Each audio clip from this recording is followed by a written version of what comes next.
Okay, I wanted to shoot some real quick footage on this Wen Tracksaw.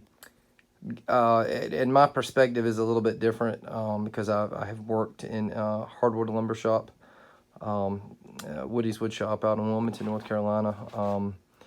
And over there we had a Makita track saw, and we had a Festool that was over there that we used.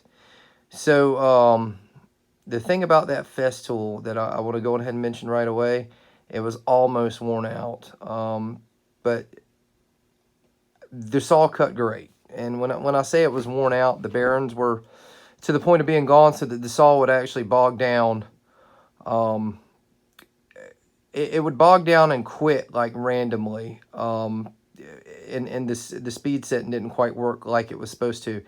But the thing of it is I'm saying that because it's a Festool and their stuff does wear out on some things, particularly that track saw. The Makita track saw was awesome. Saw worked great. We have had the longer tracks. We had the tool. Started off with these 55-inch tracks, and then moved on to have a 12-foot track, and just a great saw. You know, remarkable in the amount of things that you can do with it. You know, and like this isn't like a technique and usage video of like how to kind of use the track saw. But all the wonderful things that I have to say about that Makita, that right there will do everything that Makita saw will do. I think that the only real place you might get people to argue with me on that particular facet of it is when you tilt this thing and you cut 45s.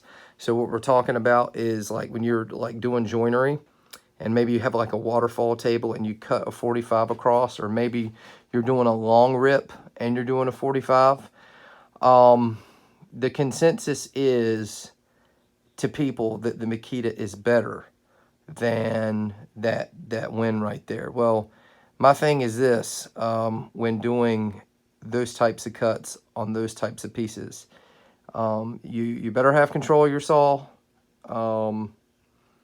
Because if you lose control of your saw, what's going to happen is you're going to put like divots in it. Now, y'all guys probably know what I'm talking about, like in a board where you got saw marks that'll create openings.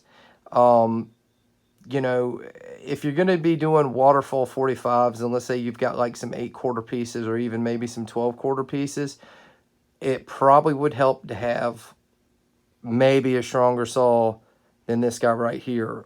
They have bigger track saws. I want to say that Mafel, I think is what it is. Or one of there was one of them that I saw that was just had a way bigger motor on it that would probably be better for that type of thing. For cutting those waterfall miters and bastard miters with it. So, but as far as edge jointing and cutting 8-quarter, you're doing straight cuts, you're doing square cuts, phenomenal, absolutely phenomenal. Cannot go wrong with this saw for doing that. And most of the time, like if you're doing that type of cutting, most people, let's say you're cutting an edge for like S3S or even S4S, you're going to run those pieces on the joiner afterwards anyways to clean up those saw marks. You know, it saves you a lot of time at the joiner. But yeah, fantastic saw. You are not going wrong by starting off with one of these. I think that saw was like $100 bucks or something like that. Off Wen, or 150, whatever the price is. That's all.